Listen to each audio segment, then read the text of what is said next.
Shalom. Shalom. Selamat pagi Bapak Ibu kasih dalam Tuhan. Hari yang luar biasa, Tuhan kita luar biasa. Amin.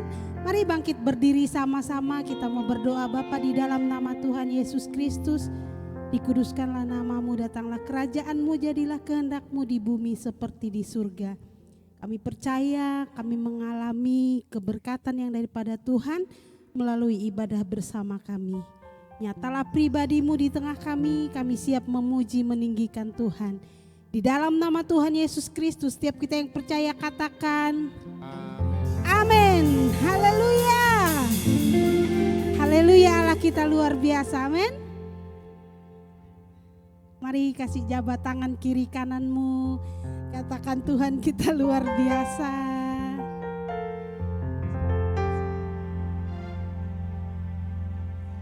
Dan kita memberikan tepuk tangan yang meriah buat Tuhan kita. Haleluya.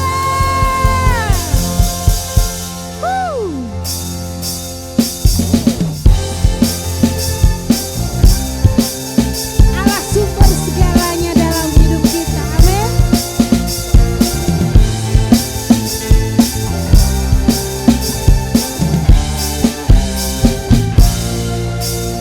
Ku masuk ke dalam hadirat Tuhan dengan nyanyian baru.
sumber segalanya. Amin.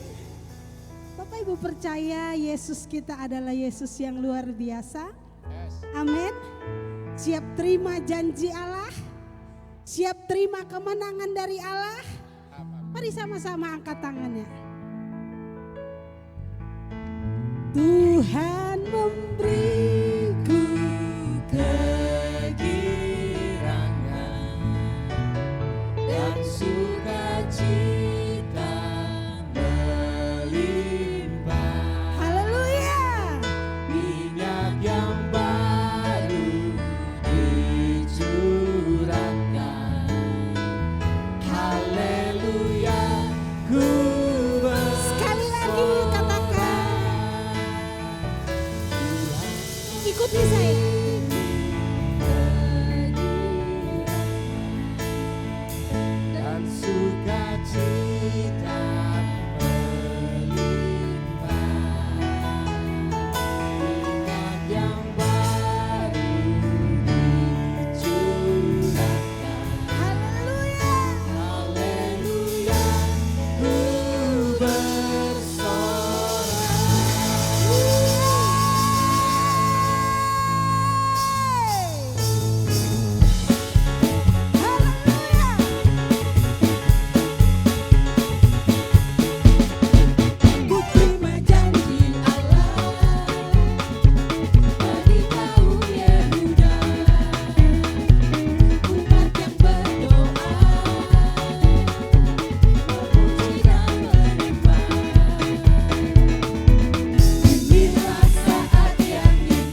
kita kegirangan, amin. Kita bersorak karena Dia, kita bersuka cita karena Dia. Mari silakan duduk umat Tuhan.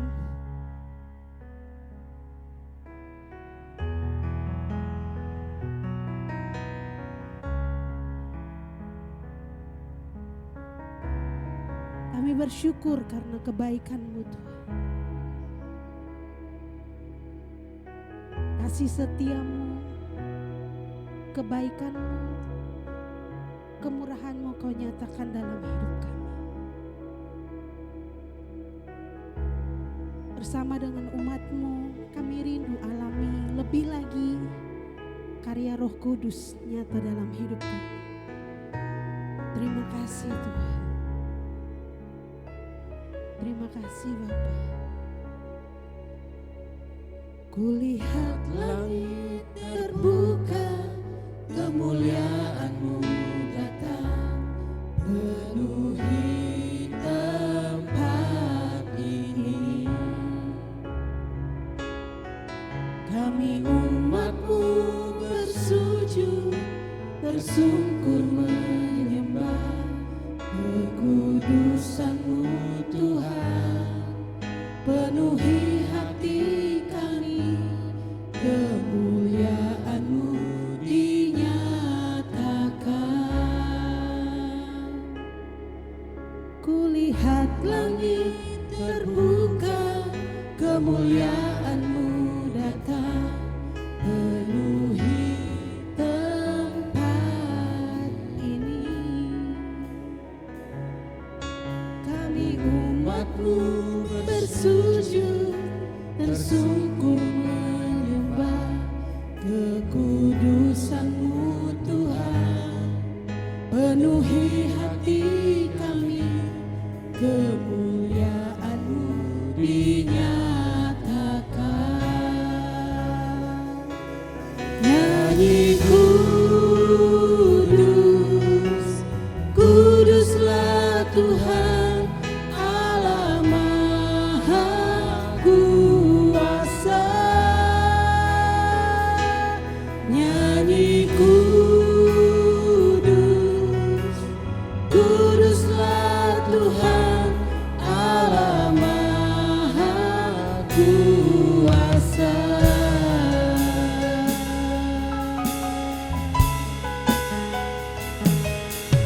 Kulihat langit terbuka, kemuliaan-Mu datang, penuhi tempat ini.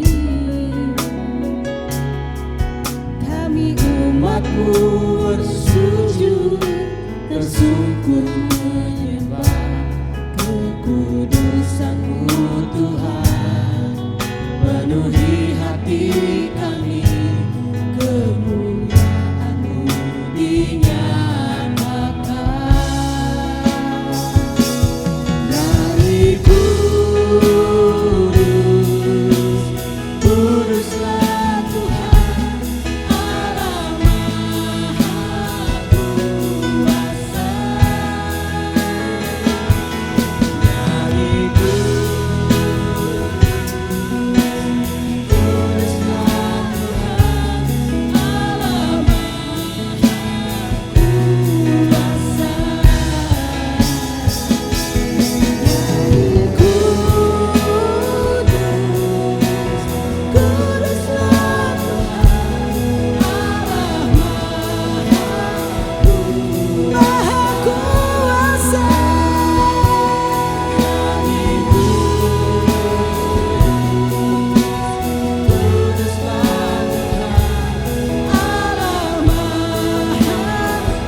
Surga bumi menyembah di tata kudus-Mu,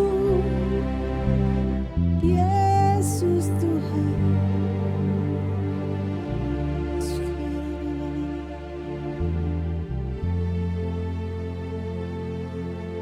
Bagi Dialah segala pujian, hormat, syukur, kemuliaan sampai selama-lamanya.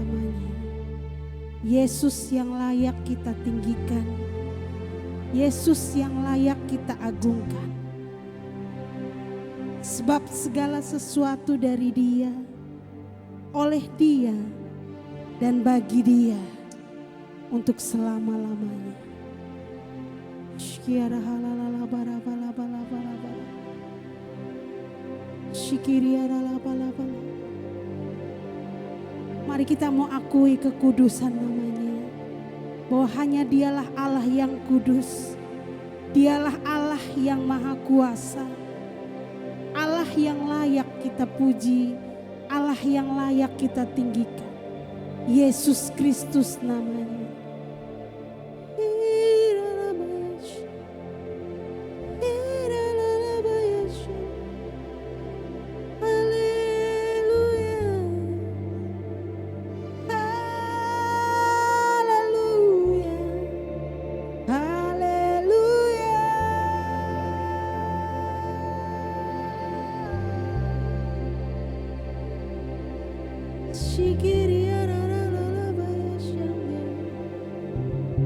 Engkau besar, Engkau ajaib,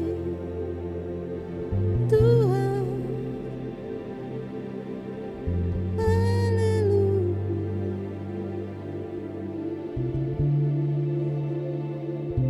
Allah ku dahsyat berkuasa, dari surga penuh hikmat, kekuatan dan kasih.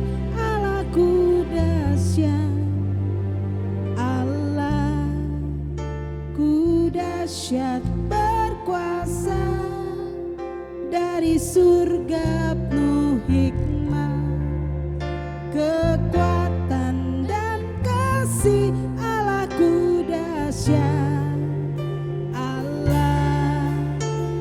dahsyat berkuasa, dari surga penuh hikmat, kekuatan dan kasih.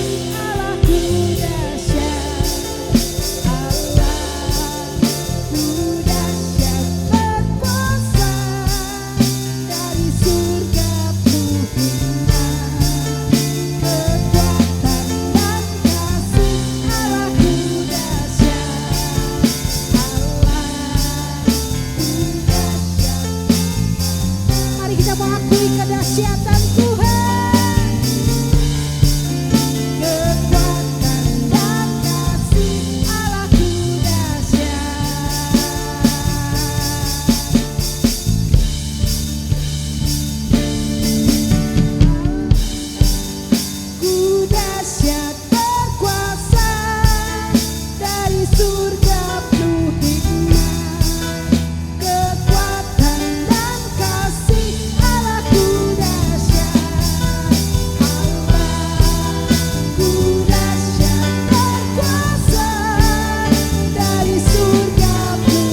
Terima kasih Tuhan.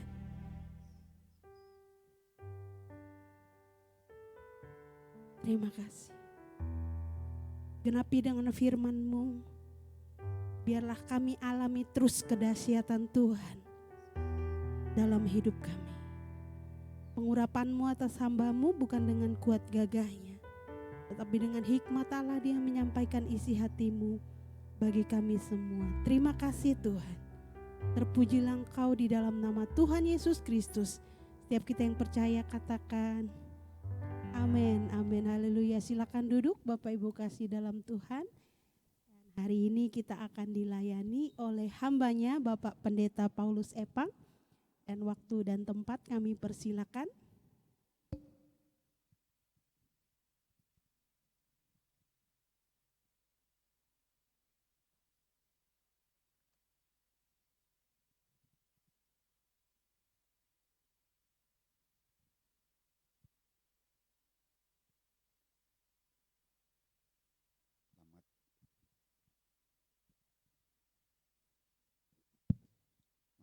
Siang Bapak Ibu, Shalom. Tuhan memberkati kita semua. Kita berjumpa kembali.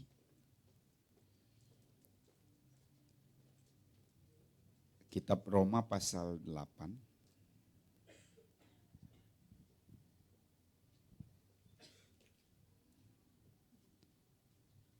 Ayat 1 sampai 17. Tapi kalau saya baca keseluruhannya maka saya kadangkala jadi lupa saya dari mana dan kemana. Jadi terlalu luas nanti kalau saya baca keseluruhan. Karena itu saya hanya baca ayat 2. Mungkin bisa dibahas di tempat komsel atau ibadah sejenis, bisa dibaca semua dan didalami. Roma pasal 8 ayat 2. Roh yang memberi hidup telah memerdekakan kamu dalam Kristus dari hukum dosa dan hukum maut. Roh Kudus dan kemerdekaan rohani adalah bagian yang tidak terpisahkan. Roh Kudus diberikan agar kemerdekaan rohani itu dapat kita alami atau maksimal, bahkan bisa nanti jadi sempurna. Ada 2 pertanyaan yang saya mau sampaikan agar selanjutnya saya tidak salah. Bapak Ibu hari ini tahu hari raya apa?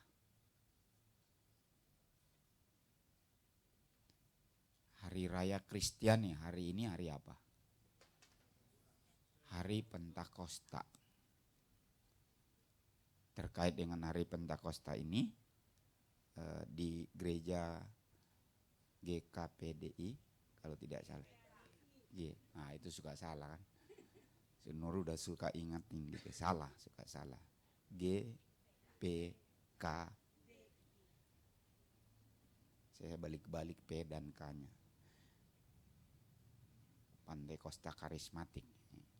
Udah Pantekosta karismatik lagi. Wih, lengkap. Oke. Di Indonesia. Saya lupa tuh, udah lama. Saya mau nanya dari kemarin gak nyampe-nyampe, lupa. Yaitu pertanyaan saya masih pertama. Di GPKDI ada ibadah 10 hari, 9 hari, hari Pentakosta. Enggak, sama di sinode kami sama. Tapi bukan berarti kami bukan aliran Pentakosta, sama. Jadi di gereja kami sinode belum, tidak atau belum. Artinya saya nggak tahu nanti apakah ada perubahan. Karena dalam minggu kemarin sampai masuk minggu terakhir hari ini, saya juga masih terlibat dengan ibadah-ibadah seperti itu. Tapi kita Pantekosta kan ya. pengakuan imannya Pentakosta ya, kurang lebih ya, oke. Nah pertanyaan kedua, tanda penuh Roh Kudus apa? Ada tandanya nggak di pengakuan iman kita GPKDI? Ada tandanya apa? Berbahasa roh. Oke, itu yang saya mau tanya dari kemarin, lupa melulu. Saya takut salah di situ. Jadi rata-rata saya bilang kalau begitu, rata-rata Pentakosta memiliki pengakuan iman yang ditulis di dalam tata gereja, anggaran dasar atau anggaran rumah tangga gereja, bahwa tanda orang dipenuhi Roh Kudus atau dibaptis Roh Kudus adalah termanifestasi ada luber roh mengalir dan dengan tanda berkata-kata atau berbahasa lidah atau bahasa roh. Dalam hari raya Pentakosta saya coba singgung itu karena itu bukan barang baru lagi. Sebenarnya kalau kita dalami bahasa roh khusus untuk kalangan Pentakosta dan karismatik, maka saya dapat simpulkan bahasa roh itu kita harus pahami dua dimensi. Dimensi pertama adalah dia sebagai tanda yang tidak perlu diartikan, dimaknakan sebagai tanda. Kemudian jadi bahasa pribadi, penyembahan pribadi. Lalu kemudian baru dimensi yang satu lagi yang memiliki makna, bermakna. Kedahsyatan pertama kali Roh Kudus dicurahkan yang jadi hari Pentakosta itu adalah bahasa roh di situ lengkap sampai dia bermakna. Lalu dalam perjalanan sejarah gereja kita jumpai tentang bahasa roh itu beberapa pengertian dari dimensi bermakna. Kan ini terkait hari Pentakosta, saya jadi ambil ini bagi pendahuluannya.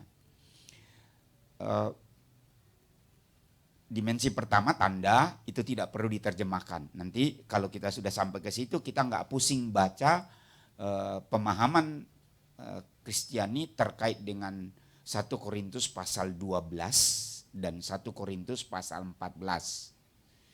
Dibahas tentang bahasa roh di situ.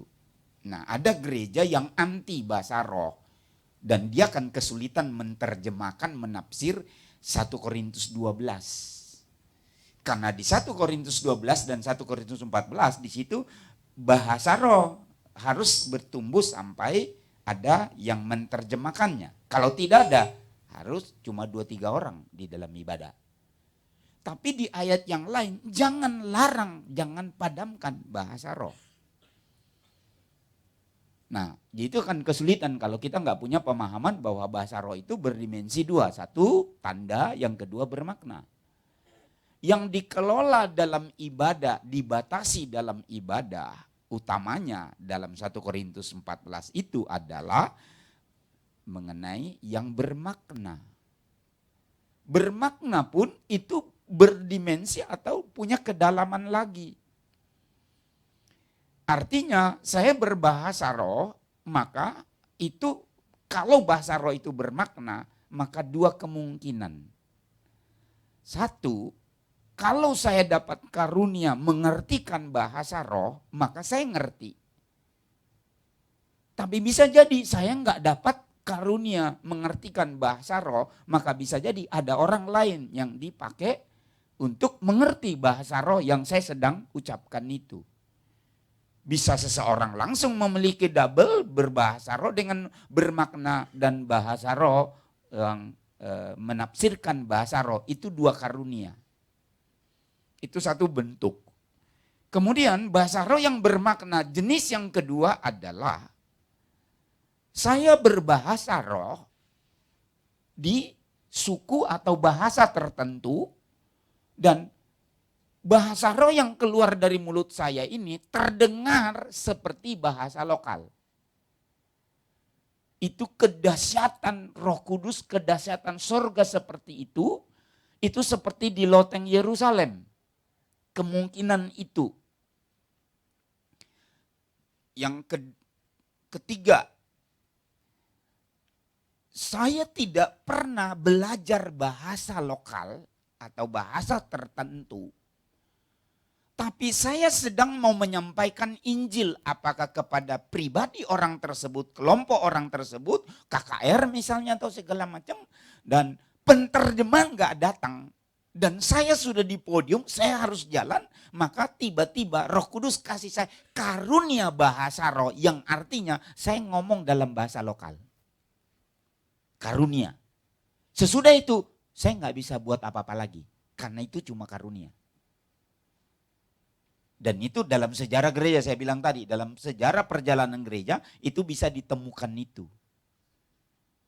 Ada KKR yang dimana penterjemah nggak datang, lalu apakah KKR bubar? Ya enggak, jalan. Terus gimana? Sampai ke lokasi, ke jemaat yang dengerin. Tadi yang jenis itu adalah sampai karena pendeta itu tiba-tiba dapat anugerah berkata-kata dalam bahasa lokal. Itu adalah jenis masih karunia bahasa roh. Yang dahsyat itu, tapi itu jarang gitu. Adalah saya tidak pernah belajar bahasa itu. Tapi demi kebutuhan pelayanan, maka Roh Kudus membuat saya mampu berbahasa itu. Itu yang tertinggi. Jadi saya nggak belajar, tapi Roh Kudus yang ngajar saya. Dan kalau nggak salah di Jakarta itu ada satu orang yang saya pernah dengar kesaksiannya. Jadi dia berdoa dalam roh, tiba-tiba dia dapatkan anugerah kemampuan memahami bahasa Inggris, sampai hari ini bisa bahasa Inggris. Nah itu yang tertinggi. Dan saudara mau amin? Enggak, saya enggak mau karena enggak sulit itu. Itu dahsyat banget itu. Itu pengertian seperti itu. Nah makanya ada aliran gereja yang anti bahasa roh karena mereka enggak ngerti penafsiran 1 Korintus 12 dan 14. Dan enggak mau belajar tentang sejarah perjalanan kekristenan dimulai dari loteng Yerusalem. Itu khususnya loteng Yerusalem lengkaplah bahasa itu tentang bahasa roh. Nah karena itu kenapa saya bertanya tadi dan saya kasih pendahuluan ini adalah supaya kita tidak punya kesalahpahaman dan membuat terganggu keyakinan kita. Contoh, sebelum ke sini saya berjemaat dulu karena jadwal saya sharing firman Tuhan hanya jam 10 hari ini. Jadi saya ibadah dulu jam 8. Apa yang saya khotbahkan hari kenaikan kemarin itu, dan di mana-mana dua tempat saya bukan di mana-mana, dua tempat dalam perayaan Pentakosta saya bahas tentang topik tersebut. Tadi saya nikmati dikhotbahin oleh pendeta. Dan nanti saya singgung dikit buat Bapak Ibu. Yaitu tentang Roh Kudus adalah pribadi yang terdiri dari, karena dia pribadi maka dia adalah yang punya pikiran, punya perasaan, dan punya kehendak. Poin terakhir saya nanti itu. Lalu tadi pendeta itu khotbah memang bukan dari sinode kami, dari luar. Lalu dia katakan begini, dipenuhi Roh Kudus itu, karena ini hari Pentakosta, dibaptis dipenuhi Roh Kudus itu, dia perumpamakan seperti spon yang dimasukkan ke dalam air, lalu kemudian spon itu meresap air itu sampai dia menyatu, sehingga spon itu sudah penuh air di dalam. Itu katanya tanda dipenuhi Roh Kudus. Karena itu perumpamaan tidak selalu sempurna. Perumpamaan hanya merupakan pengertian sedikit, tapi tidak bisa mewakili atau tidak bisa dijadikan kebenaran. Kristus menyampaikan perumpamaan, orang tidak ngerti juga, karena itu perumpamaan. Tapi kepada murid-murid ada waktu dia bicara langsung pengertiannya. Jadi ingat ya, perumpamaan itu tidak sempurna dan bukan kebenaran. Oke, maka supaya kita tidak salah tentang pembaptisan dan kepenuhan Roh Kudus di hari Pentakosta, maka saya coba mau share sedikit terkait dengan itu, bahwa dipenuhi Roh Kudus kalau kita menganggap sempurna seperti spons yang sudah nyerap air, berarti spons kemana-mana itu sudah berair banget. Dari sudut pandang iya, karena Alkitab berkata, aku akan mengirim rohku kepadamu, Roh Kudus akan turun, berikan kepadamu, tinggal di dalam kamu selama-lamanya. Iya. Dalam kaitan awal bahasa saya, dalam kaitan dimensi pertama, maka bisa dibilang Roh Kudus itu sudah permanen dalam diri kita.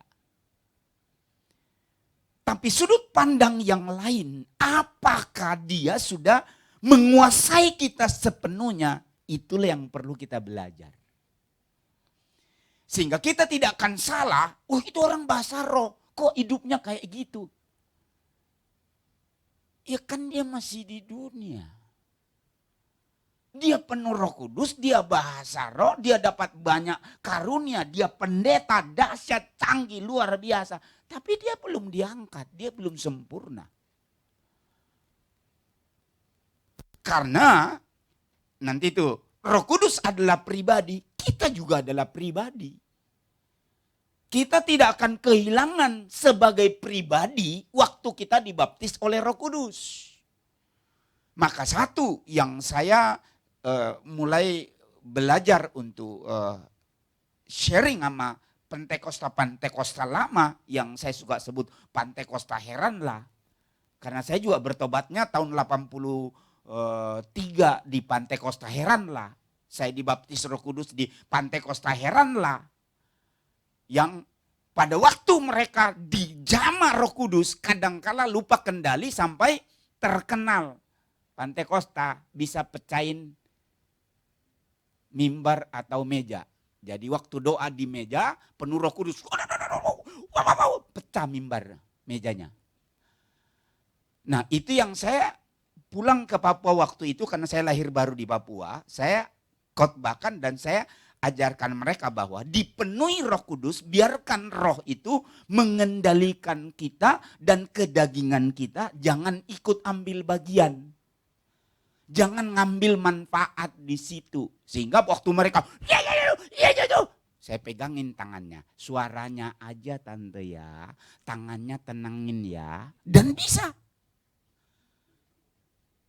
Itu bukan memadamkan roh, karena pribadi kita tetap bisa kendalikan diri kita.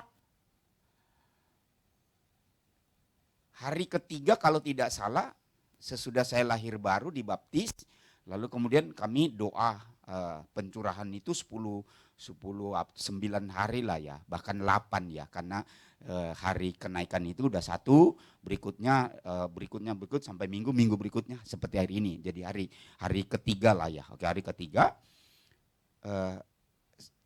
kami cuma 3 yang dapat. Saya kalau nggak salah 2 pemuda, saya lupa itu 2 apa 3, lalu 1 ibu-ibu yang dapat pada hari ketiga.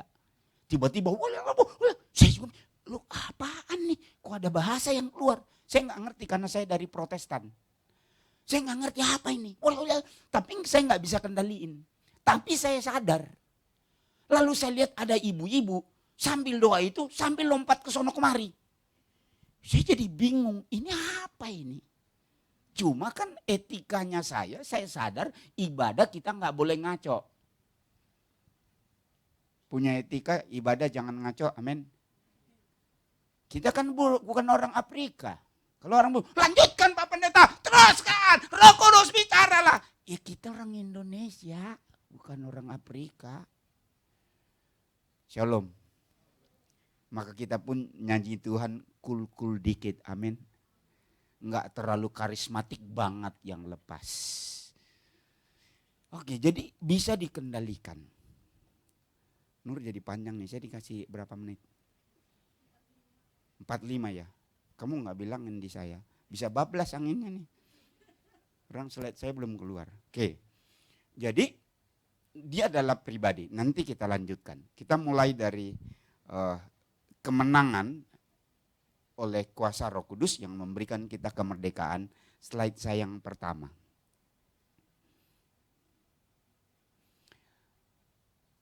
untuk kemenangan total, kemerdekaan total, maka Roh Kudus akan termanifestasi menolong saudara dan saya, dan itu bisa dikelompokkan dan itu bisa disimpulkan, itulah pekerjaan Roh Kudus.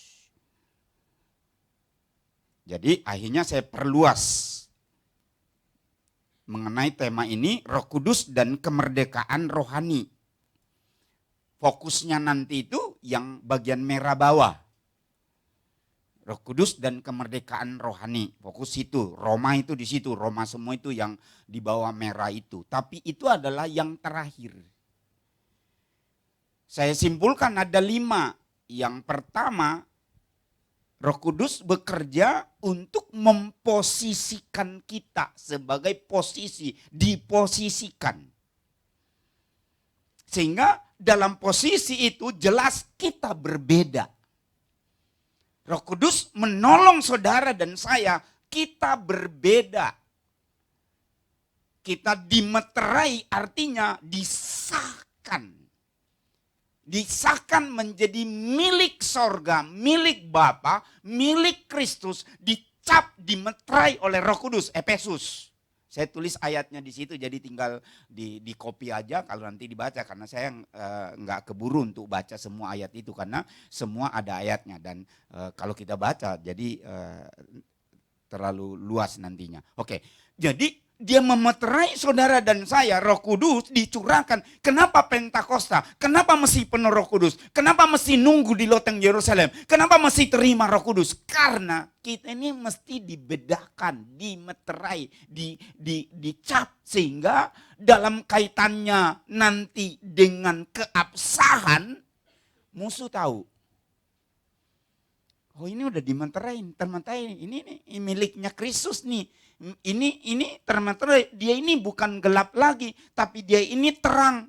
Dia ini anak Allah, bukan anak dunia lagi. Maka dia dikasih tanda meterai Roh Kudus sebagai keabsahan. Kita pengikut Yesus, kita pemuja Yesus, kita anak-anak terang, kita adalah pewaris sorga dan seterusnya. Jadi itu pentingnya saudara dipenuhi Roh Kudus. Maka dalam kaitan momen di mana saya mau ikut Yesus, percaya Yesus, bisa jadi saya lahir baru tapi belum dibaptis, belum dipenuhi Roh Kudus, sehingga bagi saya sendiri bisa masih galau. Galau dalam arti saya anak Tuhan apa bukan ya? Tapi waktu Roh Kudus memenuhi saya, dia bersaksi dalam roh saya. Ayat itu berkata, saya adalah anak Allah. Lihat ya. Tidak peduli, maaf, bukan tujuan saya untuk kita ngikutin itu. Tidak peduli kekurangan saya masih A, B, C dan lain sebagainya. Tapi oleh meterai ini membuat saya yakin saya anak Tuhan. Coba tanya sebelah, kamu anak siapa?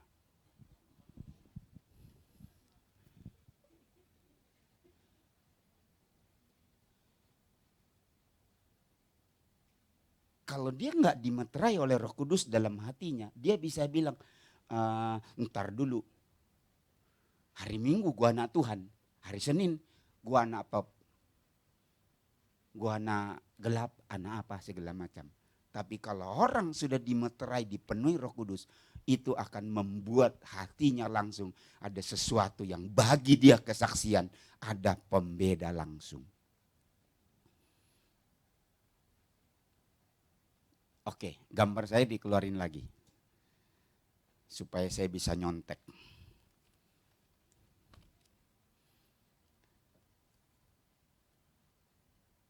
Diposisikan sebagai anak dan kemudian kadangkala bersamaan dengan lahir baru. Saya kasih space kemungkinan. Waktu Petrus nginjilin keluarga Cornelius. Kisah Rasul berapa tuh ya? Nur berapa Nur? Bantuin loh, bantuin. Kisah 10 kalau nggak salah ya. Karena itu berulang juga diceritakan. Oke. Waktu Petrus sedang berkhotbah menceritakan tentang Injil, maka seketika itu mereka, keluarga Kornelius itu dibaptis, dipenuhi Roh Kudus, dan orang lain lihat, penuh Roh Kudus. Karena ada manifestasi bahasa yang keluar dari mulut mereka. Itu belum dibaptis. Maksudnya belum dibaptis air. Petrus sedang berkhotbah, lalu mereka langsung bahasa roh, penuh Roh Kudus. Jadi include dia kenal Yesus dan terima Yesus bersamaan langsung dimeterai dan dibaptis oleh Roh Kudus. Maka Petrus bilang, ini enggak ada halangan lagi untuk baptis mereka ini, karena pada itu Petrus dibawa pada dimensi yang hanya fokus pada Yahudi. Sekarang diberi pengertian bahwa Injil itu, anugerah itu buat orang kafir juga, buat bangsa lain. Maka Petrus dibawa ke situ, maka dia bilang, oh ini harus dibaptis. Karena sudah dia dipenuhi, dapat anugerah Roh Kudus sama dengan kita. Maka keluarga Kornelius itu langsung dibaptis waktu itu juga. Jadi itu adalah bersamaan. Jadi orang dipenuhi Roh Kudus bisa bersamaan dengan dia terima Injil sepenuhnya, Alkitabiah, lalu dia dipenuhi Roh Kudus bisa. Tapi yang maaf saya sebutkan, ada orang-orang Protestan dan Injili yang tidak punya pemahaman seperti ini, seperti bahwa saya sudah lahir baru tanda kutip, sudah terima Yesus dengan benar, Alkitabiah. Tapi bisa jadi saya belum dibaptis dan dipenuhi Roh Kudus. Itulah sebabnya Pantekosta muncul. Jadi Pantekosta muncul bahwa saya perlu dibaptis lagi, dipenuhi Roh Kudus, sehingga ada istilah anugerah yang kedua. Injili enggak kenal anugerah yang kedua. Salah? Enggak. Cuma pemahamannya saja yang perlu. Saya nggak tahu besok-besok apakah ada berubah. Tapi konteksnya di situ. Oke. Jadi Roh Kudus memposisikan saudara sebagai anak dan membuat kita jadi lahir baru. Kalau misalnya di sini dapat, oke, saya bicara di sini Pantekostanya. Di sini saya dipenuhi. Saya sudah lahir baru, saya dibaptis oleh Roh Kudus, maka lahir baru saya makin jelas. Makin tajam. Kelahiran baru saya makin jelas, saya lahir baru oleh pekerjaan Roh. Dan yang ketiga di situ diposisikan sebagai anggota dan ditaruh dalam anggota tubuh Kristus. Boleh saya turun? Saya bantu, takutnya saya ngoceh doang. Yang ini.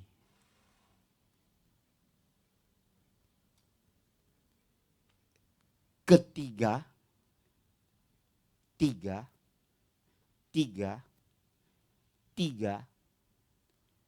itu makin dalam makin kuat. Orang gak ngerti ini, maka dia posisinya kadangkala jadi Roh Kudus ke kanan, dia ke kiri. Kita harus ngerti Roh Kudus membaptis saudara dan saya memenuhi saudara untuk diletakkan dalam tubuh Kristus. 1 Korintus 12 ayat 13. Maksudnya begini, maka saudara dipenuhi Roh Kudus, dibaptis Roh Kudus dan ditempatkan, ini tempatmu. Gereja ini, tugas ini, karunia ini, dan itu tempatmu, destinimu di situ, tugasmu di situ, panggilanmu di situ. Maka kalau ada orang yang katanya bergerak dalam karunia, mau nabi ke, mau apa ke, pusing amat. Tapi dia enggak ada dalam tubuh Kristus. Dia cuma awang-awang, saya bergereja di mana-mana. Gereja mana? Enggak jelas. Anggota tubuh mana? Enggak jelas. Jempol saya ini jelas dia di tangan kanan saya. Dia bukan jempol kiri ini. Dan ini bukan jempol kaki ada di dalam sepatu. Maka Roh Kudus menaruh kita di tempat tertentu. Yang saya mau katakan gini, Yang saya mau katakan gini, kalau Roh Kudus membaptis saudara, menempatkan saudara dalam tubuh Kristus, memposisikan saudara, saya pakai yang ekstrimnya, masih 1 Korintus 12. Kalau saudara misalnya kaki itu enggak banyak. Di satu tubuh cuma 2. Ada kakinya 3? Cuma 2 kan? Lalu karena dia adalah nabi katanya, maka dia nggak nempel di gereja lokal. Dia jalan kemana-mana. Itu pasti bikin kacau. Karena dia nggak terhisap dengan tubuh. Maksudnya itu di sini supaya engkau topang tubuh ini. Emang sih enak. Bahasa rahasia pendeta, saya buka ya. 1, ya kalau saya kemana-mana nggak terikat di gereja lokal, ya nggak ada beban, nggak ada tanggung jawab. Habis saya khotbah, dapat amplop, pulang, beres. Salah benar, urusan masing-masing. Nggak dikoreksi apa? Paling nggak diundang lagi, cuma itu doang. Kalau pendetanya dan semua peka dan segala macam. Kan kadang-kala jemaat cuma, wah itu lucu lu, itu seneng, kok nggak diundang lagi? Kenapa nggak diundang? Lucu. Hah? Lucu. Gereja atau panggung stand up? Memang kadang-kala harus sedikit lucu juga supaya kadang-kala orang tidur di gereja itu bisa bangun. Karena kadang-kala orang tuh kok bisa ya ke gereja tidur gitu, bingung. Siapin diri dong kalau besok mau ke gereja gitu loh. Jangan begadang gitu. Apalagi mau pelayanan. Ya kita udah pelayanan bro. Jangan tidur jauh-jauh malam. Besok pagi telat. Musiknya telat datang. Mana si bro itu? Masih di jalan. Sorry gue terlambat. Lu baru bangun. Begadang semalam. Oke itu mesti berubah. Kok jadi ngomelin ya? Bukan yang di sini, yang sono. Oke saya salah. Sorry. Yang di sono. Kepahitan di gereja kok dibawa ke sini. Salah, terbalik. Oke, jadi dia ditaruh dalam tubuh, maka tanggung jawabnya dia adalah di tubuh ini. Kalau muncul seorang nabi dari gereja ini, itu artinya nabi khusus pertama untuk lokalnya. Bisa buat tubuh Kristus yang lain, bisa. Tapi tanggung utamanya adalah di sini. Lanjut rahasia pendeta. Saya nubuat, selesai, pindah saya. Apalagi ke negara lain. Dikenapi nggak dikenapi, pusing amat. Gue udah ngomong, Tuhan udah ngomong, itu pakai Tuhan. Nggak dikenapi, begitu nggak dikenapi, mana pendetanya? Udah nggak ada, aman. Shalom. Itu rahasia pendeta. Jadi kadang-kala enak gitu, nggak ada tanggung jawab. Maka sesuka perutnya aja menyampaikannya. Tapi kalau kita di lokal, hati-hati nanti tante panggil lo. Om panggil lo, bisa masalah. Nah itu tubuh Kristus. Ada pertanggungjawaban. Saya berapa kali saya disidang sama tante sama om. Jadi saya bukan langsung jadi begini sambil jalan sampai hari ini saya masih bisa di bros, masih bisa diobok-obok. Kenapa? Saya belum sempurna.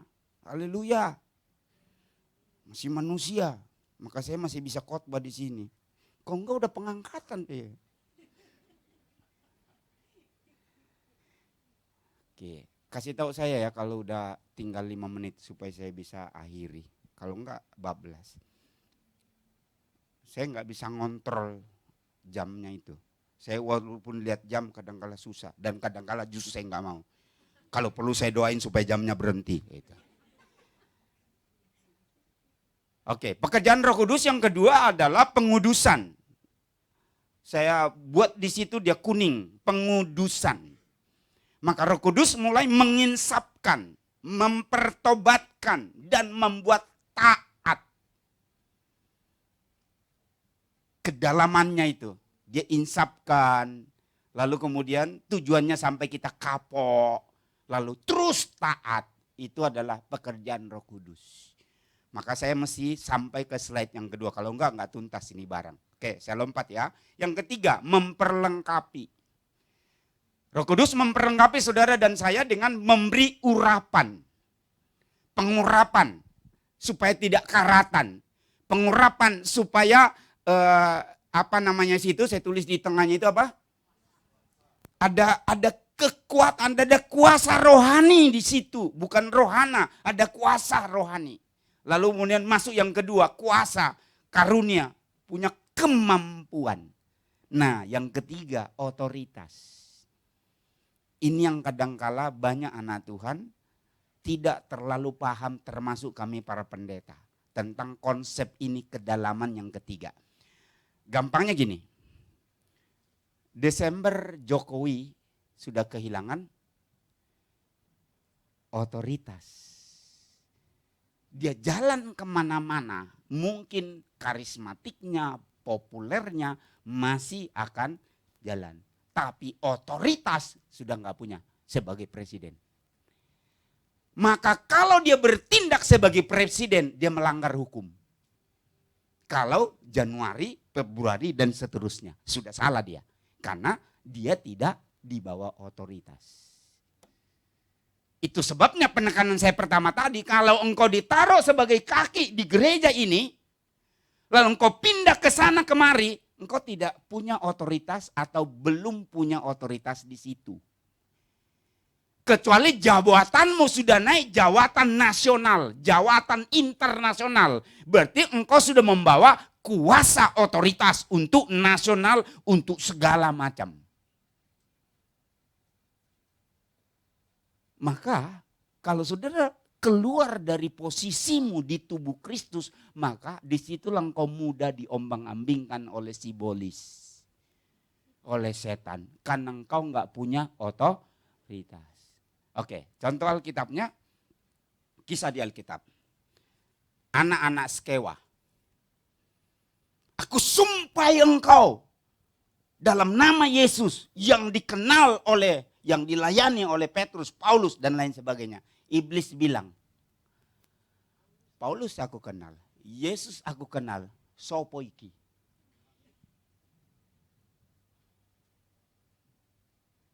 Maka penting bergerak dalam Roh Kudus, tetap di bawah otoritas. Jangan pernah berontak, walaupun kau hebat, berkarunia dan apapun, tetaplah tundukkan diri di bawah otoritas, karena itu yang membuat otoritas kuasa Roh Kudus sejalan dengan kita. Yang warna hijau, dia mengajar kita dan mengingatkan, dan saya sebut di situ polanya dia firman dia pakai. Firman yang tertulis dan firman yang pernah diajarkan. Maka kita perlu diajar supaya nanti alat itu dipakai Roh Kudus untuk mengingatkan kita. Kadangkala juga dia mengajar kita secara supranatural. Dan yang terakhir adalah dia mengajar kita melalui orang-orangnya, utusannya. Itu bisa didalami sendiri ayat-ayatnya di sana. Nah, sampai ke kemerdekaan. Dia berdiam dalam diri saudara sehingga dia menjadi pribadi yang memerdekakan saudara, tinggal di dalam saudara, sehingga posisi kita, tadi Roma 8, posisi kita orang merdeka. Tapi ada syarat-syaratnya di situ.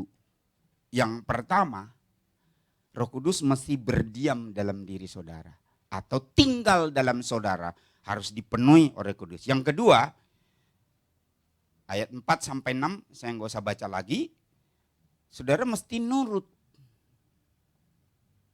Kita mesti nurut sama Roh Kudus. Yang ketiga, kita mesti gaya hidup kita, hidup dalam roh.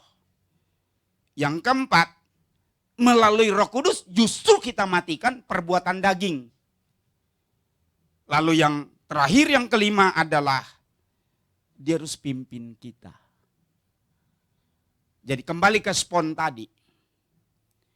Kalau dia serata sama, belum. Dia mesti, Roh Kudus mesti dominan dari kita. Slide terakhir.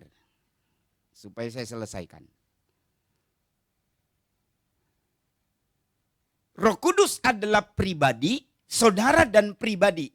Siapa yang berkuasa, siapa yang dominan, itu yang nampak, itu yang keluar. Roh Kudus sebagai pribadi, maka dia punya pikiran. Kalau pikiran kita tidak dibaharui, tidak cocok dengan firman Tuhan, maka kita nggak bisa sepikiran dengan Roh Kudus. Karena itulah kita harus isi pikiran kita ini dengan firman. Ingat firman, kuasai firman. Karena Roh Kudus akan memakai firman untuk mengingatkan kita, untuk membuat kita ngerti, oh firman Tuhan berkata, oh harusnya begini. Gimana nih, saya lagi sakit seperti ini. Gimana Roh Kudus bisa berkata, oleh bilur-bilurnya engkau sudah sembuh. Oh iya ya, berarti saya bisa sembuh ya. Itu pekerjaan Roh Kudus. Mengingatkan saudara dan menaruhnya dalam pikiran, karena pikiran kita ini lebih canggih dari komputer. Kalau Roh Kudus nggak tolong pikiran kita, betapa mudahnya kita jadi kotor, betapa mudahnya kita jahat. Begitu lihat sesuatu, kayak komputer, seret langsung ke sana kemari. Maka pernah saya bilang, apaan pendeta? Jemaat juga sama sih sebenarnya, lebih parah. Apaan pendeta? Lihat bra, langsung jorok pikirannya katanya. Yang gak ngerti bra, udah dengan iman aja. Jalan di mall, lewat di gang bra, langsung otaknya kotor. Loh kok bisa? Itu artinya engkau punya pikiran belum dikuasai oleh Roh Kudus. Firman gak menguasai dirimu, gak dominan. Engkau dikuasai oleh roh najis mungkin. Itu perlu baptis air panas. Apalagi udah pelayanan kok kotor aja pikirannya. Itu mengganggu atmosfer ibadah Bapak Ibu. Merusak gitu. Kalau kita bagian dari pelayanan. Karena nanti kita lari ke bagian kanannya dari slide ini. Pribadi. Lalu kemudian dia adalah punya perasaan. Nah, kadangkala perasaan kita dominan sehingga kita bilang ini dari Tuhan. Belum tentu, itu perasaanmu. Karena kerja Roh Kudus melalui perasaan. Banyakan begitu. Kita rasa. Lalu kemudian dia punya kehendak. Belum tentu kita punya kehendak. Saya kasih ilustrasi kebenaran ini. Ini bukan contoh ilustratif. Ini kebenaran. Bis doktrin. Itu apa? Bapa dikenali oleh orang agama pada waktu itu, khususnya bangsa Israel. Kita lihat di perjanjian lama, Allah punya rencana semua unsur ajarannya nabi-nabi. Ada janji yang akan diberikan. Ada anugerah, ada Sang Mesias akan datang. Maka diutuslah Kristus, Yesus. Yesus datang, dia pribadi, ini agak dalam dan nggak usah pusing kalau pusingnya. Dia adalah pribadi, Bapa adalah pribadi. Ini Pantekosta karismatik banyak nggak bahas ini karena memang jarang dikotbahin. Bapa pribadi, Kristus pribadi. Jadi waktu dia ada di dunia pribadi, ya Bapa ada di sana dalam kesatuan. Nah itu supranatural. Itu kita nggak nyampe. Nanti waktu di sorga baru jelas buat kita. Sekarang nggak nyampe lah. Otak saya nggak mampu melihatnya itu. Barang siapa melihat aku, dia melihat Bapa. Sehingga sini sudah dua pribadi. Nah lihat, pribadi Kristus dia tunduk kepada kehendak Bapa. Kehendakmu jadilah. Di Taman Getsemani, bergumul Yesus di Taman Getsemani. Kehendaknya kalau bisa jangan naik salib. Tapi kehendaknya dia berkata, kehendak Bapa yang jadi. Lanjut supaya cepat, Roh Kudus. Kristus berkata, aku akan mengirim Roh Kudus dan dia akan menyampaikan apa yang dari aku. Sehingga apa yang Roh Kudus akan kerjakan, akan memanifestasikan dirinya dalam diri setiap orang percaya. Itu dia akan tinggikan Kristus, tinggikan Bapa, pribadinya, kehendaknya. Tunduk kepada kehendak Bapa, kehendak Kristus. Karena itu orang yang bergerak dalam Roh Kudus, kalau menyimpang dari kata firman, itu salah. Itu enggak benar. Karena Roh Kudus tunduk kehendaknya pada kehendak Kristus, kehendak Bapa. Oke, teologi sedikit di situ. Sekarang, Roh Kudus adalah pribadi dan saudara adalah pribadi. Bisa jadi kehendak saudara adalah kehendak karena saudara rohani. Iya dong. Saya mau orang ini sembuh sekarang juga. Saya katakan demi nama Yesus sembuh. Boleh. Tuhan katakan sudah sembuh. Ah, itu hati-hati. Karena itu kehendak kita. Apa nggak boleh ngomong? Bukan itu topik saya. Topiknya saya adalah apakah kehendak kita atau kehendak Roh Kudus? Disitulah kesalahan-kesalahan profetik ketika kehendaknya dominan, perasaannya dominan daripada perasaan dan kehendak Roh Kudus. Karena itu di hari Pentakosta ini mari kita selesaikan. Bolehkah saya katakan, mari kita berdamai. Bolehkah kita lebih dalam lagi, kita minta ampun sama Roh Kudus, sama Tuhan. Sebelah kanan slide saya. Sebagai pribadi dia dapat, ini udah selesai bro. Dapat dipadamkan. Maksudnya dipadamkan itu apa? Dia punya keinginan untuk menolong. Dia punya keinginan untuk berbuat baik. Dia membawa kita untuk empati sama orang lain. Dia dorong kita untuk kita mesti doa. Ekstrimnya tengah malam. Di tengah malam tiba-tiba kita dibangunkan untuk berdoa. Kadangkala kita tahu topik doanya. Kadangkala kita tidak tahu. Itu terserah Roh Kudus. Nah kalau kita udah tunduk sama Roh Kudus, maka kehendak kita, daging kita kalahkan, ngantuk kita kalahkan. Kita berlutut dan berdoa. Itu tunduk pada pimpinan Roh Kudus. Tapi saya juga nggak telan bulat-bulat. Ada orang bilang, Tuhan bangunkan saya tadi malam. Besok ibadah minggu ketemu lagi. Tuhan bangunkan. Berarti sering-sering kau dibangunin Tuhan. Iyalah. Repot amat itu Tuhannya suka bangunin orang tidur. Saya nggak telan bulat-bulat itu. Tapi contohnya ketika Roh Kudus intervensi hidup saudara dan harus berdoa. Saudara tidak lakukan. Itu memadamkan. Roh Kudus menggerakkan saudara untuk menolong orang. Saudara nggak mau, itu memadamkan. Roh Kudus menolong saudara untuk, ayo ikutlah doa. Misalnya ada doa tengah minggu atau doa tengah bulan apa tengah tahun atau apa, komsel atau apalah gitu. Ada kegiatan lain selain minggu nggak ada? Apa itu? Jumat apa namanya? Ya, oke. Saya nggak bisa hafal apa kegiatannya. Pokoknya Jumat. Tiba-tiba Roh Kudus dorong kau datang. Pasti ada maksudnya, tujuannya. Tapi gue bilang, nggak enak, gue belum pernah datang. Kedua, ntar gue datang, nggak datang lagi, malu gue. Roh Kudus yang dorong, itu artinya kau memadamkan. Tiba-tiba udah modal. You modal, no modal. Nggak pernah datang, nanti ada masalah baru datang. Nah itu Kristen kacau itu. Ada masalah baru nongol, nggak ada masalah hilang. Ini capek ngurusin, makanya saya bilang saya nggak sanggup menggembalakan lah, berat ngurusin orang.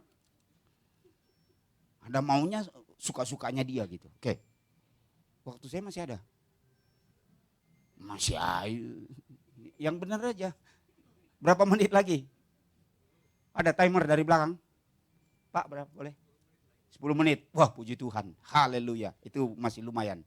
Oke, jadi saya memadamkan itu artinya dia dorong saya untuk doa, dia dorong saya untuk ibadah, dia ingatkan saya untuk lakukan yang baik, tapi saya suka padamkan atau tidak melakukan, itu artinya saya memadamkan roh.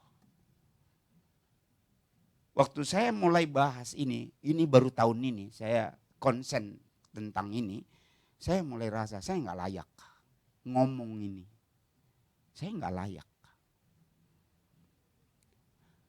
Yang kedua, mendukakan.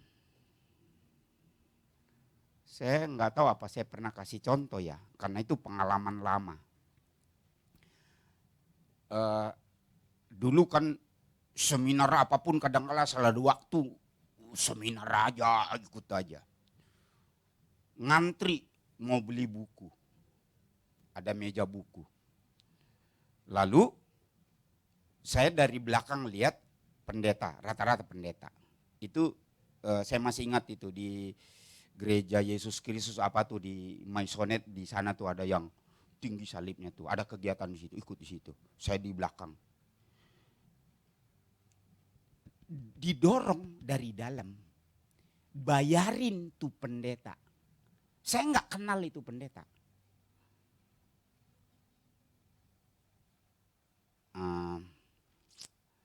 Salah kali ini. Orang saya nggak kenal. Ini nggak betul nih. Lagian juga begini gimana caranya.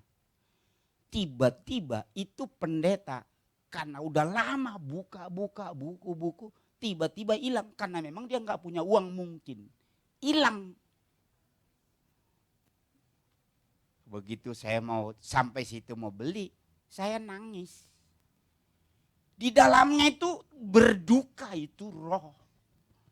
Mempengaruhi roh saya, mempengaruhi perasaan saya sehingga saya mau nangis di situ. Cuma kok bisa mau nangis, malu-maluin. Ya saya tahan lah, air mata saya tahan, tidak keluar segala macam. Tapi saya sadar, saya dosa. Karena begitu lihat kerumunan orang, saya udah nggak tahu yang mana. Saya mendukakan Roh Kudus yang membuat saya tidak melakukan apa yang Dia mau. Dimensi negatifnya, poin yang kedua ini didukakan adalah memadamkan itu adalah tadi memadamkan bisa sampai mendukakan dan bisa sampai menghujat. Oke. Jadi saya sebenarnya memadamkan, tapi karena saya diajar untuk sampai nempel ke mendukakan karena saya jadi berduka. Oke. Tapi dimensi mendukakan ini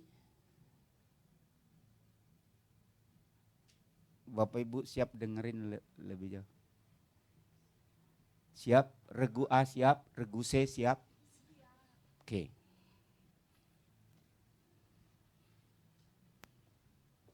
Roh Kudus sudah bilang, kau jangan merokok lagi. Sampai kadang-kala dia kasih tuh, lihat tuh, mati tuh, kanker tuh. Lalu engkau sudah berulang kali diingatkan jangan merokok lagi, tapi engkau tetap masih. Itu namanya mendukakan. Roh Kudus udah bilang, itu istri orang.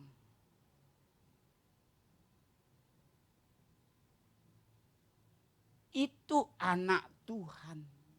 Yang kau dekat sama dia, sesama tim pelayanan. Akrab, dia baik. Tapi ingat, kan belum ditabiskan. Belum sah.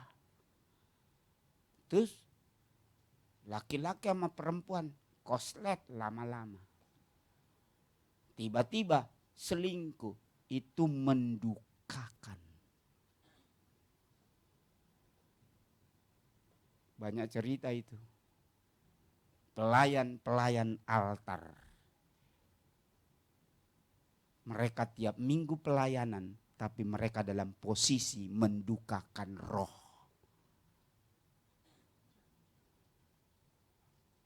Yesaya pasal 63 ayat 10. Dari situ ya. Bantu cepat 2 menit. Yesaya 63 ayat 10. Kalau salah, ampuni saya. Tetapi mereka memberontak dan mendukakan Roh Kudusnya. Maka ia berubah menjadi musuh mereka dan ia sendiri berperang melawan mereka.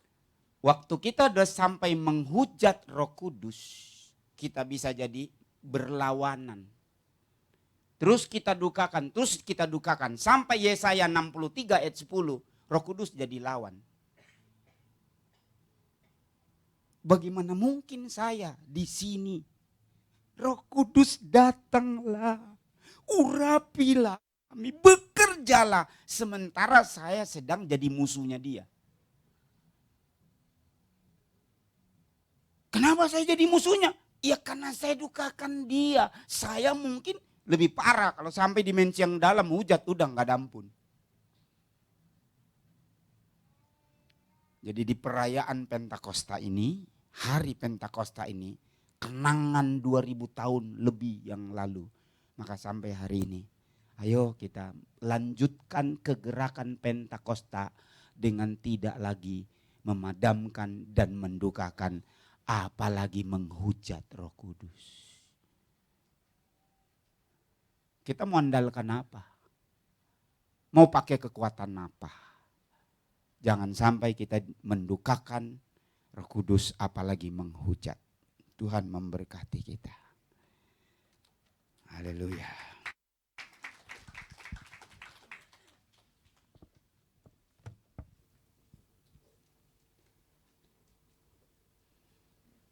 Karena kerja Roh Kudus itu melalui perasaan dan lembut. Maka saya secara jujur berkata, saya pun banyak kali memadamkan, bahkan mendukakannya. Puji Tuhan, sesulit apapun dalam hidup ini, saya belajar untuk tidak menyalahkan Tuhan. Saya ulangi, sesulit apapun pergumulan yang saya hadapi, saya belajar untuk tidak menyalahkan Tuhan. Sekalipun saya tidak mengerti, sekalipun logika saya enggak nampung, situasinya tidak memungkinkan, tapi saya belajar. Tuhan tidak pernah salah. Tuhan tidak pernah keliru. Kristus tidak pernah salah. Roh Kudus tidak pernah salah.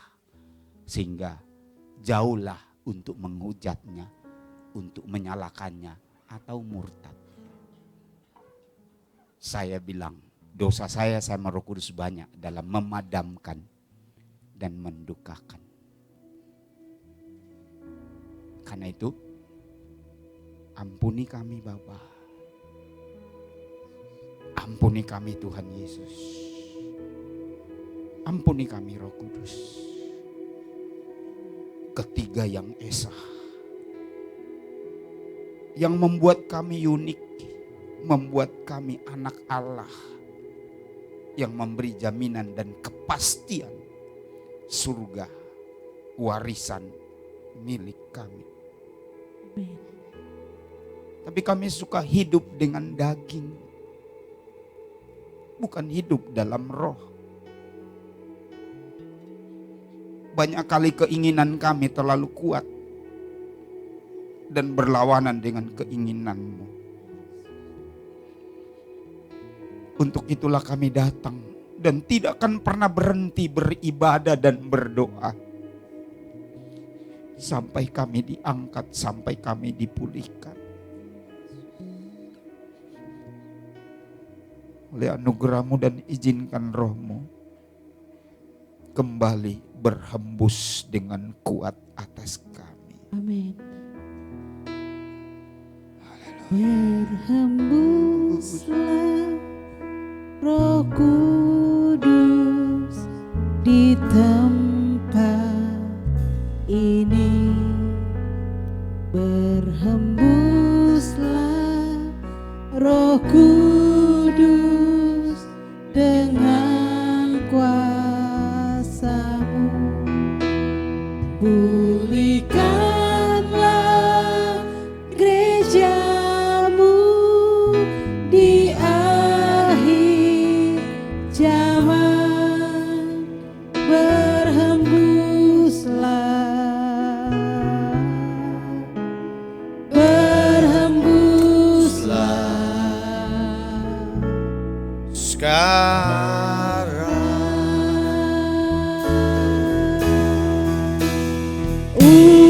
urapilah kami dengan minyak baru, penuhilah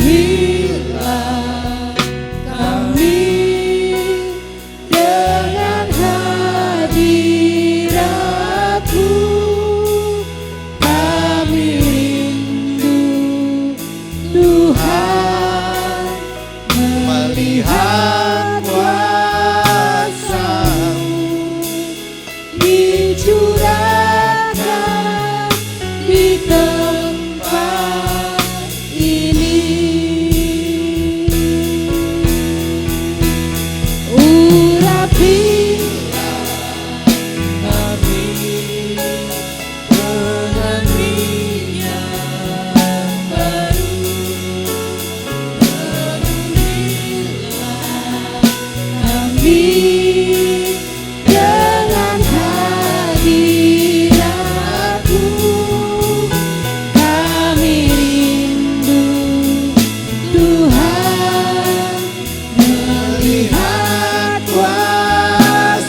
Bapak yang baik, Tuhan Yesus, terima kasih untuk firman-Mu yang telah Engkau sampaikan melalui hamba-Mu Bapak Paulus. Yang mana mengingatkan kami, jangan kita mau memadamkan karya Roh Kudus. Yes. Terima kasih Bapak. Biarlah hari ini boleh menjadi hari mungkin kebangkitan bagi kami yang telah lama memadamkan api Roh Kudus yang ada di dalam diri. Kiranya hari ini adalah hari yang mana kami boleh memulai lagi untuk mendengarkan, untuk taat, melakukan apa yang menjadi kerinduan, karya, perintah dari Roh Kudus. Bukan mengandalkan, memprioritaskan ego kami, keinginan kami, kedagingan kami Bapak. Terima kasih Bapak. Kami percaya bahwa segala sesuatu yang ada, segala sesuatu yang disampaikan itu pasti berguna bagi kami. Amin. Terima kasih Bapak. Terima kasih dan kami mengucap syukur untuk semuanya. Dan kami bergembira menerima apa yang telah disampaikan oleh Bapak Paulus Epang. Terima kasih di dalam nama Tuhan Yesus. Kami mengucap syukur untuk semuanya. Terima kasih, terima kasih. Terima kasih untuk Pak Paulus Epang atas firman-Nya. Kami percaya semuanya kita telah diberkati oleh firman Tuhan ini. Dan juga kepada teman-teman yang bertugas hari ini, kan Anda semua luar biasa. Tuhan memberkati juga Budiman yang di belakang. Tuhan memberkati pelayanan.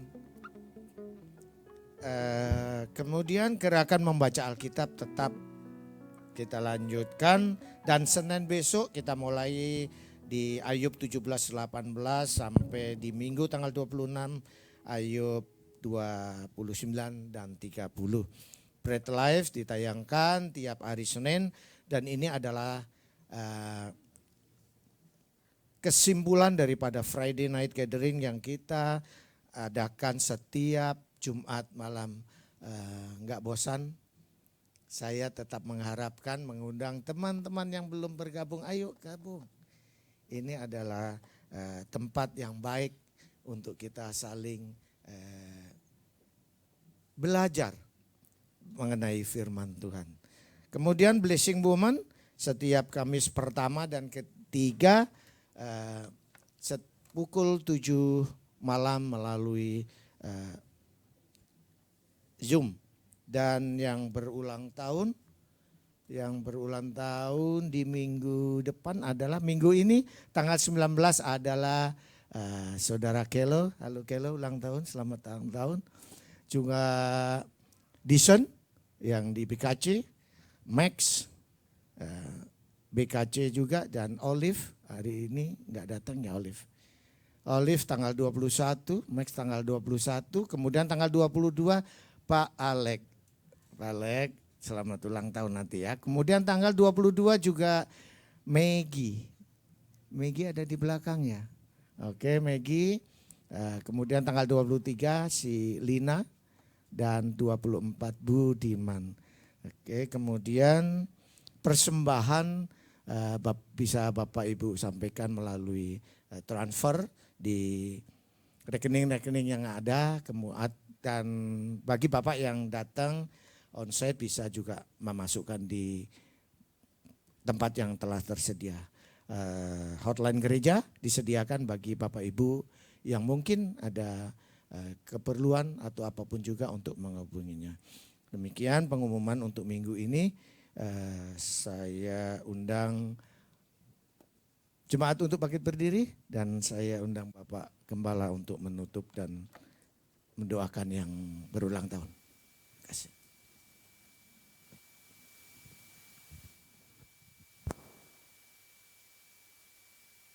Haleluya. Haleluya.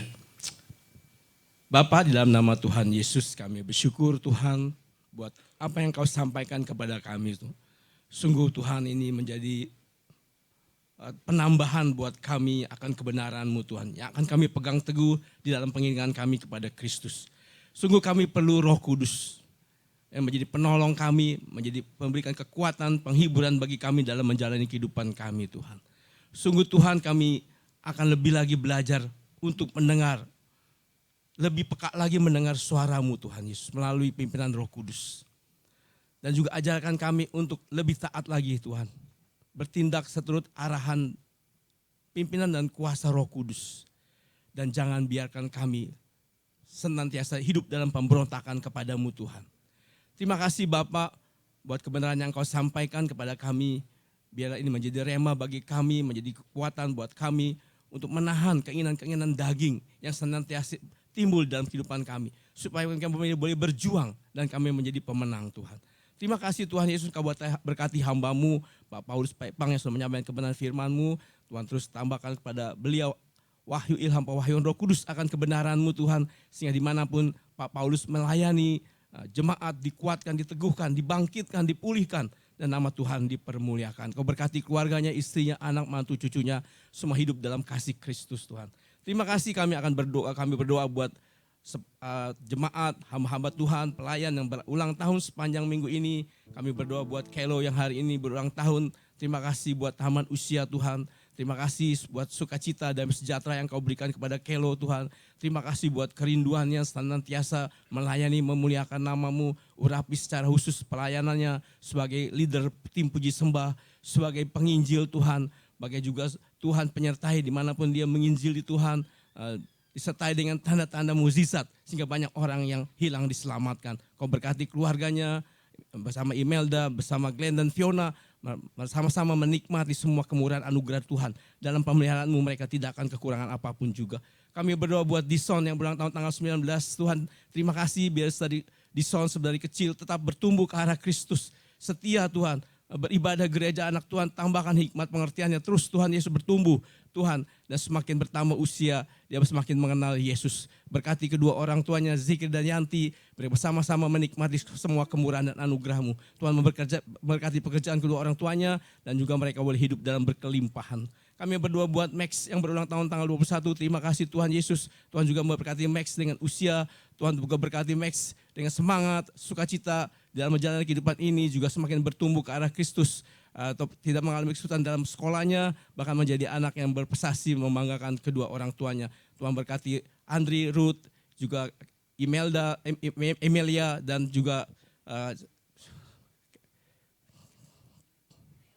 Theo Tuhan Yesus. Terima kasih Bapak, Engkau Allah yang baik, Engkau yang sangat baik Tuhan. Engkau memberkati Andri yang saat ini ada di Bali tugas Tuhan kantor. Tuhan memberkati urusan kantornya berjalan dengan baik. Kami berdoa buat Olive yang berulang tahun tanggal 21. Terima kasih Tuhan Yesus, Kau tambahkan usia buat Olive. Kami percaya Kau juga tambahkan semangat sukacita, tetap setia beriman, tetap setia beribadah kepadamu Tuhan Yesus. Tuhan berkati pekerjaannya, kesehatannya, bahkan rencana pernikahannya dengan William. Tuhan jadikan mereka satu sebagai suami istri dalam kasih Kristus. Terima kasih Bapak, kami berdoa buat Pak Alex yang berulang tahun tanggal 22. Terima kasih Tuhan usia yang Kau percayakan kepada Pak Alex. Biarlah bertambah usia, bertambah dekat dengan Tuhan Yesus. Semakin mengerti rancangan Tuhan dalam kehidupannya. Tetap Pak Alex bergerak aktif di dalam melayani Tuhan. Tetap setia Tuhan. Apapun cita-cita kerinduannya, Tuhan memberkati hidup rukun bersama istri, anak-anak, mantu, cucu-cucunya. Tuhan berkati juga kesehatan Pak Alex, kesehatan Tante Kun. Tuhan berikan bersama-sama mereka semua hidup dalam kemurahan Tuhan, dalam anugerah Tuhan. Tuhan memberkati anak-anak mereka Tuhan yang setia beribadah dan melayani tempat sini. Juga kami berdoa buat anak mantu cucunya, buat Yulus, Devi, juga buat Well, buat Clement, buat Elia, buat Pak Limin, juga buat Samantha Tuhan. Tuhan berkati juga Hendra, Yuli, Kevin, Clary, dan Clevet. Terima kasih Bapak, kami berdoa buat Maggie yang berulang tahun tanggal 22. Terpujilah nama-Mu, Engkau bawa Maggie semakin dekat dengan Tuhan Yesus. Tetap setia, memiliki roh yang menyala-nyala untuk beribadah dan melayani-Mu Tuhan. Maka Tuhan memberkati kehidupannya Tuhan. Tuhan berkati kesehatan, keluarganya bersama dosen, juga bersama anak-anaknya Bril dan Declan Tuhan. Menikmati semua anugerah dan kemurahan Tuhan. Berkat juga Mechen dan Pak Hendra tetap setia, memelihara iman, tetap setia beribadah, tetap mengandalkan Tuhan dan bersyukur kepadamu. Kami berdoa buat Lina yang berulang tahun tanggal 24. Terima kasih Tuhan Yesus buat kemurahan-Mu. Kau tambahkan usia, Kau tambahkan segalanya buat Lina Tuhan. Terima kasih Tuhan. Biarkan berkati Lina, apapun juga yang dilakukan, dijalaninya, Tuhan memberkatinya. Tuhan menambahkan segalanya buat Lina. Hidup rukun sejahtera bersama Firdi, juga bersama anak-anaknya. Tuhan Yesus, kami percaya Engkau kemurahan-Mu menyertai mereka Tuhan. Kami percaya Tuhan bersama Fian dan Cliff, Tuhan mereka hidup rukun, damai sejahtera, menikmati semua damai sejahtera yang dari Tuhan berikan kepada mereka. Kami berdoa buat Budiman yang berulang tahun tanggal 24, Tuhan tolong campur tangan dalam kehidupan Budiman, biar mereka tetap setia di dalam perjalanan hidupnya, beriman dan melayani Tuhan, dan hidup dalam rancangan-Mu Tuhan Yesus. Apapun juga keperluannya, Tuhan yang menyediakan, mencukupkannya. Tuhan memberkati keluarganya Tuhan, bersama Langni, anak-anaknya Nathan, Abi, Iko, Angel, mereka bersama-sama tetap bertumbuh ke arah Kristus. Terima kasih Bapak, kami bersyukur buat siang hari ini kami telah beribadah, kami telah memuji menyembah-Mu, kami telah mendengarkan kebenaran firman-Mu, biarlah kami pulang dengan sukacita daripada Engkau Tuhan. Kami berdoa Tuhan memberkati keluarga demi keluarga di tempat ini, seluruh jemaat menjadi keluarga bahagia dan sejahtera. Tuhan memberkati kesehatan seluruh jemaat dan keluarga di tempat ini. Apapun sakit penyakit yang mengganggu kesehatan mereka, dalam nama Yesus kami tolak. Oleh bilur Yesus yang sakit menjadi sembuh.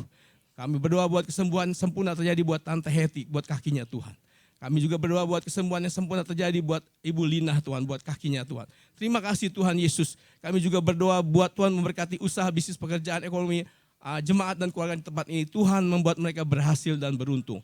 Tuhan memberkati anak-anak terus bertumbuh dalam iman kepada Tuhan Yesus. Aman dalam nama-Mu, diberkati yang bekerja, diberkati yang masih sekolah, diberkati yang punya usaha, diberikan masa depan yang indah bersama Yesus. Bahkan jadikan anak-anak di tempat ini menjadi hamba-Mu, menjadi bejana-Mu, melayani Tuhan seturut dengan panggilan-Mu. Tuhan memberkati anak-anak sudah dewasa mendapat pasang hidupnya. Tuhan memberkati anak-anak muda, anak remaja dengan semangat, dengan sukacita, antusias beribadah bersama-sama. Mereka membangun komunitas yang kuat di dalam Tuhan. Bergerak dalam rancangan-Mu, menjadi saksi menangkan jiwa Tuhan. Menjadi anak-anak muda yang cakap melakukan segala pekerjaan dan berdiri di hadapan raja-raja. Tuhan memberkati anak-anak balita, anak-anak yang masih kecil bertumbuh sebagai anak yang sehat, cerdas, kuat. Aman dalam naungan-Mu, dijauhkan dari kecelakaan dan mara bahaya. Menjadi anak yang berprestasi membanggakan kedua orang tuanya. Tuhan memberkati orang-orang tua di hari tuanya hidup rukun berbahagia bersama keluarga mereka. Tetap setia memelihara iman, tetap setia beribadah secara onsite maupun secara online. Dan tetap memiliki keselamatannya kekal. Kami berdoa buat Indonesia, Tuhan memberkati Indonesia menjadi negara yang aman, tentram, adil dan makmur. Tuhan memberkati para pemimpin negeri ini, baik pemimpin yang sekarang maupun pemimpin yang akan datang. Adalah orang-orang yang takut akan Tuhan, yang bekerja sungguh-sungguh untuk kemakmuran bangsa Indonesia Tuhan. Terima kasih Bapak, kami akan mengakhiri ibadah kami. Kami mengucap syukur Tuhan. Jemaat membuka tangan. Terimalah berkat daripada Allah Bapa, kasih sayang daripada Tuhan Yesus Kristus, persekutuan yang indah bersama Roh Kudus menyertai kami semua mulai siang ini sampai selama-lamanya. Di dalam nama Tuhan Yesus kami berdoa dan mengucap syukur. Haleluya. Amin. Selamat siang, Tuhan memberkati. Bekerjalah ya Roh